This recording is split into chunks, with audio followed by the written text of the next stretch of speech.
Healthcare is, I think, for most of us in Congress, our proudest achievement in terms of public policy in the Congress. And it would not have been possible without the vision and extraordinary leadership of President Barack Obama. I tell you this, Barbara remembers that night, and some of you have told me that you watched it on TV and all the rest and saw the vote count, and oh my gosh, and there it was, gavel it down. The motion passes. The President called after that, and he said, when the bill passed the House, the health care bill passed the House, I was happier than I was the night I was elected President of the United States. Imagine having a president who would say that. Barbara, I said, I was pretty happy when the bill passed too, Mr. President. But not happier than when you were elected President of the United States. Because if you were not elected President of the United States, we would not have had this bill passed without your vision and the idea that you would sign it into law. Again, this is a bill that changes your lives. For young people, for the first time in history, you can stay on your parents' policy until you're 26 years old. For children and all Americans, the day has ended when you are denied coverage because you have a pre-existing medical condition. For seniors, Medicare is strengthened. The donut hole is closed. You know what that is, but those of us who are seniors, we know what the donut hole is closed means for prescription drugs. And for all Americans, this health care gives you the freedom.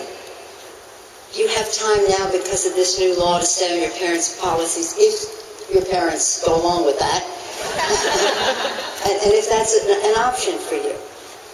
But for everyone, just think of the freedom. Our founders, they were so great, certain unalienable rights, life, liberty, and the pursuit of happiness.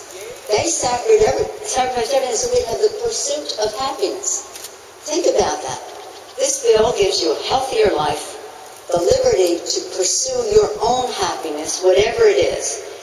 And if you are married with children already, you can pursue it without worrying that they're not going to have health care. Your family's not going to have health care. Or you're not going to have. So if you want to be a musician or a photographer or a writer, Carla, whatever, you can do that without having to have a different job that has health insurance with it. You're not job locked. You can be self-employed. You can have a small business that you may want to start. You can change jobs. If you lose your job, you're always protected in terms of health care.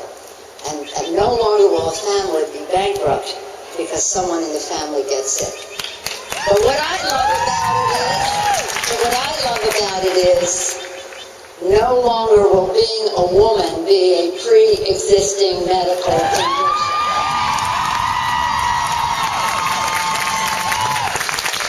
Barbara mentioned about the fact that the bills, unbeknownst to some, but important to many of us, lowers the cost of student loans, caps student loan payments, extends and expands Pell Grants, and rewards those who pursue public service with loan forgiveness. It makes a real difference for the American people. Being Speaker of the House has many privileges. I mentioned some earlier, to be able to travel to Africa with my colleagues, to go to where humanity is suffering and try to bring relief or better knowledge of how to formulate public policy at home.